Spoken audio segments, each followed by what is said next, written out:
ओम शांति। कौन से कर्मों के द्वारा आपके भाग्य की रेखाएं चमकेंगी? देखिए, आज हमारे भाग्य की कलम स्वयं हमारे ही कर्म हैं। क्योंकि भले हम अपने भाग्य को कितना भी बनाने की कोशिश करें, और कई बार कई लोग अपने भाग्य से बहुत परेशान भी हो जाते हैं कि मेरा भाग्य ऐसा क्यों है। मेरे घर के सभी सदस्यों का भाग्य बहुत अच्छा है, लेकिन मेरा ही भाग्य ऐसा क्यों है, ऐसा भी देखने में आता है। मेरा बुरा क्यों होता है, मेरा भाग्य साथ क्यों नहीं दे रहा है, ऐसा प्रैक्टिकल देखने में आया है। एक व्यक्ति के जीवन की कहानी सुनी और प्रैक्टिकल में देखी भी है। उसने कहा कि हमारे घर के जो 3 सदस्य हैं, एक मेरा भाई है, एक मेरी बहन और मैं। तो हम तीनों ने पढ़ाई की एक साथ, और मैंने उन दोनों से ज़्यादा मेहनत की है, पढ़ाई की है, बाहर जा कर के भी मैंने मेहनत की है, पढ़ाई की है, बहुत त्याग किया है। लेकिन जो मेरा भाई जॉब चाहता था, मेरे भाई को जॉब मिल गई। जो मेरी बहन चाहती थी, मेरी बहन को जॉब मिल गई। लेकिन मेरे को जॉब नहीं मिली, और मैंने उनसे ज़्यादा मेहनत की है, मैंने उनसे ज़्यादा मेहनत की है, त्याग किया है, सब कुछ किया है। तो मेरे भाग्य में ऐसा क्या है? तो देखिए, पहली बात तो ये है कि आप अपने भाग्य के निर्माता आप स्वयं हैं। और उसके लिए सबसे बड़ी चीज़ है कि अगर अपने भाग्य को श्रेष्ठ बनाना है, तो आपके कर्म सबसे पहले श्रेष्ठ होना चाहिए। क्योंकि सबसे पहले ये देखा जाता है कि इस टाइम पर व्यक्ति ने भले अच्छे कर्म किए हैं। जैसे उस भाई ने है, तो उसने इस टाइम पर ज़्यादा मेहनत की है, और वो कहते कि मैं मेहनत भी करता हूँ, मंदिर भी जाता हूँ, भगवान में विश्वास भी रखता हूँ, किसी का बुरा नहीं सोचता हूँ, गलत नहीं करता हूँ, उसके बाद भी मेरे साथ ऐसा हुआ है। तो देखिए, इस बार तो हर कोई, जैसे कोई भी व्यक्ति है देखने में आता, वो अच्छा कर रहा है, लेकिन वो पूर्व जन्म में क्या करके आया है, तो वो पूर्व का प्रारब्ध उसको अभी मिलता है। क्योंकि पूर्व जन्म में ज़रूर वो कुछ ना कुछ गलत करके आया है। और जिसको जॉब मिल गई है, तो उन्होंने अभी भले नहीं किया है, लेकिन पूर्व जन्म में कुछ अच्छा किया था। तो उसके जो फल है, जो प्रारब्ध है, उसके प्रारब्ध में आज उनको वो जॉब मिल गई है, वो जमा हो जाता है, और जिसके कारण उसका भाग्य श्रेष्ठ हो जाता है। और जब इस जन्म के हम देखते हैं लोगों को कि इस जन्म में तो ये पाप कर रहे हैं और इनके साथ अच्छा हो रहा है, तो वो पूर्व जन्म में कुछ पुण्य करके आए हैं, इसलिए फिर उनके साथ यहाँ पर अच्छा होता है। और फिर कई लोगों की धारणाएं भी ये बन जाती हैं कि भाई जो गलत करता है, जो पाप करता है, वही आगे बढ़ता है, और जो अच्छा करता है, धर्म पर चलता है, धर्म का साथ देता है, उसको न भगवान साथ देता है, न दुनिया साथ देती है, कोई साथ नहीं देता है। और जब जो गलत करता है और उसके साथ कुछ अच्छा होने लगता है, तो उसकी ऐसी मान्यता बन जाती है, क्योंकि जो गलत काम करता है तो उसके पुण्य नष्ट होते हैं।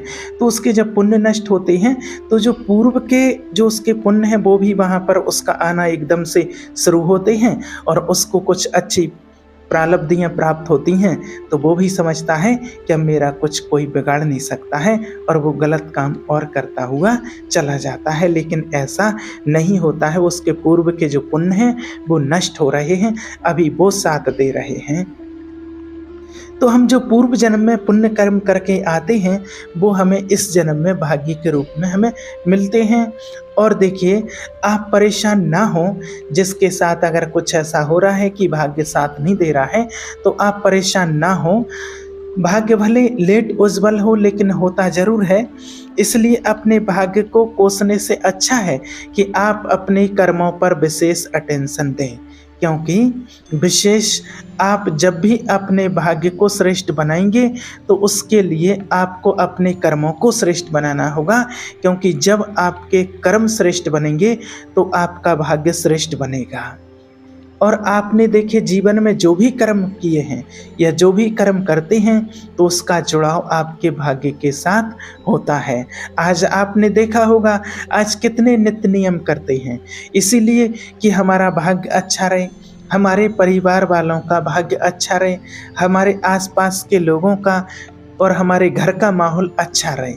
तो उसके लिए सोचें कि मुझे अपने आप को क्या बनाना है और अपने कर्मों को कैसे श्रेष्ठ बनाना है, क्योंकि आप बिना कर्मों के अपने भाग्य को श्रेष्ठ नहीं बना सकते हैं। आज मान लीजिए अगर आपको किसी ने अशब्द बोल दिया, गाली निकाल दी है, तो ऑटोमेटिक आपने भाग्य को माना आप लकीर लगा रहे हैं। आपके ही हाथ में है अपने भाग्य को लकीर लगाना या उज्जवल बनाना, वो आपके ही हाथ में है। अगर आपने किसी को अशब्द बोले, किसी को पीड़ा पहुंचाई, तो वो लकीर लग गई आपके भाग्य में। आपने किसी को नीचा दिखाने की कोशिश की, किसी के लिए गाली निकाली, अशब्द बोले, आपके भाग्य में लकीर लग जाएगी। तो सोचिए कि कौन कौन से कर्म हैं जो आपके भाग्य को कर्म करते हैं। और हम कई बार सोचते हैं कि अरे ये तो डेली रूटीन जो हमारा होता है उसके कर्म हैं, ये तो करना ही पड़ेगा, इसके बिना तो चलेगा नहीं। डेली रूटीन के कर्म भले हों, लेकिन मान लीजिए आज आप भोजन करते हैं तो भोजन भी किस लिए करते हैं? आपको पता है कि भोजन हमारे शरीर को शक्ति प्रदान करता है और तभी हमारा शरीर चलता है। तो जब आपको ये पता है कि भोजन करने से मेरे शरीर को शक्ति मिलती है, तो वैसे ही सोचें कि जब मैं कर्म करता हूँ तो मेरे भाग्य को शक्ति मिलती है, क्योंकि अगर मेरे कर्म श्रेष्ठ हैं तो मेरा भाग्य ऑटोमेटिकली श्रेष्ठ बनेगा, कोई उसको रोक नहीं सकता है। अगर मेरे कर्म भ्रष्ट हैं तो मेरा भाग्य खुद ब खुद खराब हो जाएगा, उसको किसी को खराब करने की ज़रूरत नहीं पड़ती है। क्योंकि आज व्यक्ति इतनी सारी मेहनत क्यों करता है?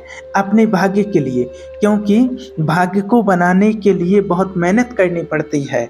जिस प्रकार अपने लक्ष्य को पाने के लिए मेहनत करनी पड़ती है, वैसे ही अपने भाग्य को बनाने के लिए भी बहुत सारी मेहनत करनी पड़ रही है। लेकिन उस मेहनत का फल कई बार उसको लेट मिलता है, तो फिर व्यक्ति कई बार हताश हो जाता है कि ऐसा मेरे साथ क्यों हो रहा है।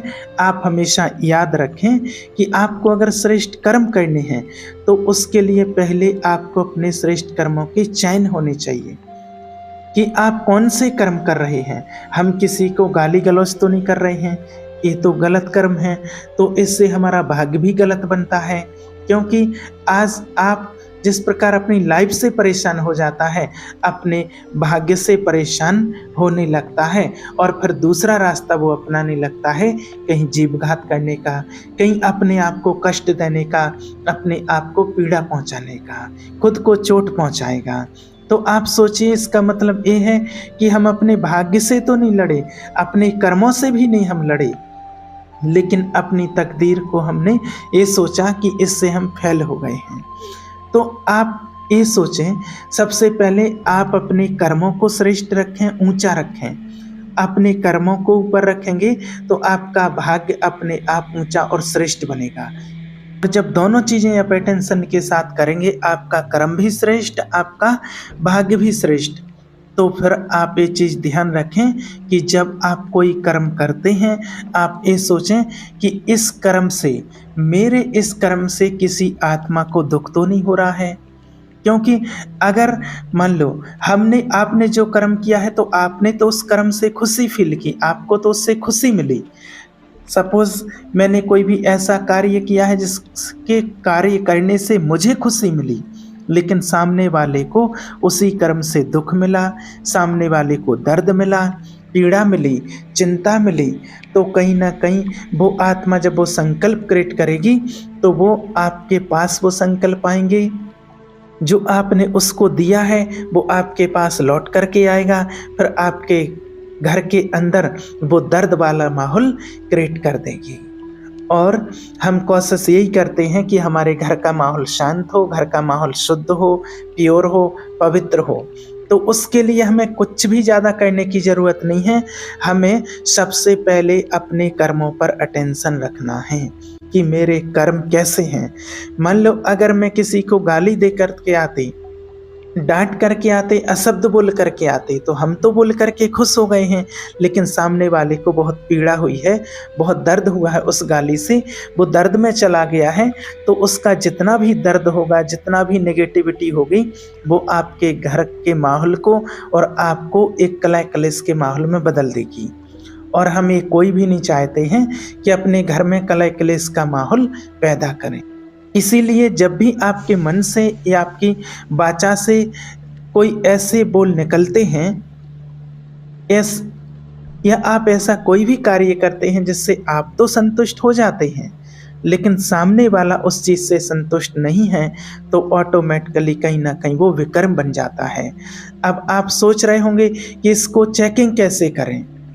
अब आप सोचते हैं कि इसको चेक कैसे करें कि जो भी आपने बोला है, तो सामने वाला इसको सुन कर के खुशी हुआ है या दुखी हुआ है, नाराज हुआ है। तो देखिए पहली बात तो ये है कि आप जब किसी को अशब्द बोलेंगे, असभ्य शब्दों का व्यवहार उसके साथ करेंगे, तो सामने वाला खुश तो होगा नहीं। आप जब किसी के लिए अपमानजनक बोल बोलेंगे तब भी वो नाराज ही होगा। आप जब किसी के लिए घृणा वाले बोल बोलेंगे तब भी वो आपसे नाराज ही होगा। क्रोध वाले बोल बोलेंगे तो नाराज होगा। तो मीन्स आपको खुद ही पता है कौन से कर्म गलत हैं। और दूसरी तरफ देखा जाए, किसी ने आपको गाली दी है, आप उसको रिटर्न में गाली ना दें, क्योंकि उसके पास गाली का स्टॉक ज़्यादा था और आपके पास शांति का स्टॉक ज़्यादा है। क्योंकि कहा भी जाता है कि जो जिसके पास होता है वो ही देता है।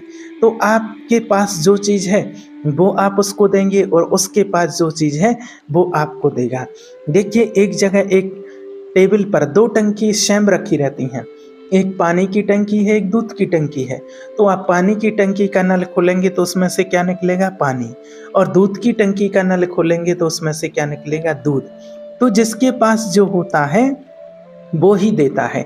आपके पास दुआएं हैं, आपके पास अच्छाइयाँ हैं, प्रेम है, स्नेह है, तो आप उसको वो देंगे। और उसके पास जो है उसकी गलती नहीं है उसमें, उसके पास भाई वही है, स्टॉक में वही पड़ा है, तो जिसके पास जो होता है वही देता है। एक बार और आपको बताया था कि एक संत थे, तो वो नदी में स्नान करने के लिए जाते थे और जैसे ही स्नान करके आते थे तो उनके ऊपर से एक छत से कोई व्यक्ति रहता था और उनके ऊपर थूक देता था। तो एक बार में 100 बार थूका उसने और 100 बार उन्होंने स्नान किए। तो जब उनसे पूछा गया कि आपने इनसे कुछ बोला क्यों नहीं, तो उन्होंने बहुत सुंदर जवाब दिया कि अरे ये तो मेरा सौभाग्य है कि इनकी वजह से मुझे 100 बार गंगा में स्नान करने का सौभाग्य प्राप्त हुआ है। तो मैंने किस तरीके से देखिए उन्होंने उसकी बुराई को भी अच्छाइयों में परिवर्तन कर दिया है। तो ऐसे ही जब सामने वाले ने आपको गाली दी है, शब्द बोले हैं और आपने अगर उसको प्रेम स्नेह दिया है, तो पावरफुल कौन होगा आप समझ सकते हैं। ऑटोमेटिकली आप ही उससे ज़्यादा पावरफुल हैं। इसलिए आप उस व्यक्ति को रिटर्न में गाली ना दें, आप उसको शांति के वाइब्रेशन दें कि कोई बात नहीं, ये व्यक्ति अपने ही स्वभाव संस्कार से परेशान है, उसके वशीभूत है, इसलिए वो अपने चिड़चिड़ेपन को मेरे ऊपर निकाल रहा है, लेकिन मुझे उसका प्रभाव अपने ऊपर नहीं लेना है। क्योंकि जब हम उसकी बातों को लेते हैं, उसके प्रभाव को लेते हैं, तो कहीं न कहीं वो हमारे जीवन में भी हानिकारक होता है। आज भले जीवन में हम कितनी भी उपलब्धियां हासिल कर लें, लेकिन उसके बीच में हमें ये ध्यान रखना है कि हमें भले आज दुनिया में लोग कितने भी अमीर बन जाएं, कितने भी बड़े बन जाएं, कितने भी पैसे कमा लें, लेकिन अगर आपके कर्म श्रेष्ठ नहीं हैं तो आपको पैसा साथ नहीं देगा। ये आपने देख ही चुके हैं और देख ही रहे हैं। आज दुनिया में अच्छे अच्छे रईस लोग होते हैं और वो भी पैसे के बल पर ज़्यादा दिन तक नहीं टिक पाते हैं, वो भी जैसा आया कहते हैं वैसा ही चला जाता है। और इसका प्रैक्टिकल जीता जागता उदाहरण आपने कोरोना काल में देख लिया है कि अच्छे अच्छे रईस लोग, जो भगवान हमें ऑक्सीजन मुफ्त में प्राकृतिक हमें प्रदान कर रही है, और वो लाखों रुपए लेकर के भी लोगों को उस टाइम पर नहीं मिल पाई, तो उस टाइम पर अच्छे अच्छे पैसे वालों के पैसे रखे रह गए, संबंधी रखे रह गए, सब कुछ कोई भी काम में नहीं आया। बस काम में आए थे तो उनके कर्म, जिन आत्माओं के श्रेष्ठ कर्म थे, पुण्य कर्म उनके जमा थे, उनके जीवन में दुआएं थीं, तो वही काम आए। आज भी अच्छे अच्छे लोगों के लिए डॉक्टर हाथ उठा देते हैं। पैसे क्या करेंगे? पैसे से डॉक्टर को आप तौल दो, फिर भी डॉक्टर हाथ उठा देता है कि अब मेरे बस की बात नहीं है। अब तो इनके कर्म और इनकी दुआएं ही इनके जीवन को बचा सकती हैं। और पैसा कभी किसी के साथ में नहीं जाता है। आज यहाँ इस दुनिया में हज़ारों लोग आ रहे हैं और जा रहे हैं। एक से एक लोग जन्म ले रहे, आ रहे, जा रहे, करोड़पति, करोड़पति। लेकिन आज तक कोई ऐसा यहाँ नहीं जन्मा है जो एक माचिस की काड़ी लेकर के यहाँ से गया हो। कोई कुछ भी नहीं ले जा सकता, बस जाता है तो सिर्फ कर्म। कर्म साथ में जाता है, धन किसी का साथ में नहीं जाता है। आज लोगों को ये भी पता है कि मेरा भाग्य ही साथ में जाता है, कर्म ही साथ में जाता है, उससे मेरा भाग्य बनता है। इसलिए आज नित्य प्रतिदिन कोई नियम, उपवास, व्रत आदि भी करते रहते हैं, क्योंकि उनको पता है कि मेरे जीवन के जो पाप कर्म हैं वो इन्हीं चीज़ों से नाश होंगे। तो जब आपको इस चीज़ का पता है तो आपको ये भी पता होना चाहिए कि मुझे जो कर्म करने हैं तो उसमें कितने लोगों को, कितनी आत्माओं को दर्द मिल रहा है। जब भी कोई कर्म कर रहे हैं तो उसमें आप खुशियाँ ढूंढें कि मान लो अगर कोई मैं ऐसा कर्म करूं जिससे सामने वाले को कोई एक बहुत अच्छी सीख भी मिल जाए और उसका आंसर भी मिल जाए और उस व्यक्ति को कोई दर्द ना हो, तकलीफ भी ना हो। हमें इन चीज़ों का ध्यान रखना है, क्योंकि व्यक्ति कितना भी बड़ा हो जाए लेकिन अगर वो अपनी सोच को बड़ा बना ले, अगर कोई छोटा बच्चा आपको शब्द बोलता है, गाली निकाल देता है तो उसकी सुनकर के खुश हो जाते हैं, और अगर कोई बड़ा निकाल देता है तो हम बहुत दुखी हो जाते हैं। तो ओनली हमने उम्र का देखा। तो ऐसे ही सोचिए कि मान लीजिए कि आपका वो घर का ही सदस्य है और आपके घर के सदस्य ने भी अगर कोई अशब्द बोल दिया तो हम इतना ज़्यादा उसको बड़े रूप से ना लें, उसके साथ लड़ना झगड़ना शुरू ना कर दें। हमें पूरे परिवार को एक विश्व के रूप में देखना है, और जब हम पूरे विश्व को एक परिवार देखेंगे तो हम उस परिवार की फीलिंग ले पाएंगे। आप उनके दर्द को समझ पाएंगे, आप उनकी तकलीफ को समझ पाएंगे, आप उनकी चिंताओं को समझ पाएंगे, आप उनकी परेशानियों को समझ पाएंगे। क्योंकि जब आप उस चीज़ को समझना शुरू करेंगे तो ऑटोमेटिकली आपका जीवन भी खुशियों से भर जाएगा और फूलों से खिल जाएगा। क्योंकि जब आप दूसरों के चेहरे पर मुस्कान लाएंगे तो आपके चेहरे पर भी ऑटोमेटिक मुस्कान आ जाएगी और आपका जीवन खुशियों में बदल जाएगा। क्योंकि वास्तव में एक ईश्वर की हम सभी संतान हैं और ये सारा संसार हमारा परिवार है। इस भाव से हमें देखना है। ओम शांति।